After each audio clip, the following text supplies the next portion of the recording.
mata ang mundo ay iba. Ngayong nandyan ka na, di magmamadali. Ikaw lang ang kagabi, sa ang buong kay tumating.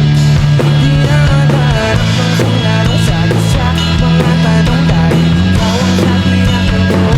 Hindi na ako ipitaw, ngayong ikaw na ang kasaya. Kung meron ng kulay ang aking silbing tanaw, ikaw ay iyang di akalain. Mararamdaman ko muli ang yakap ng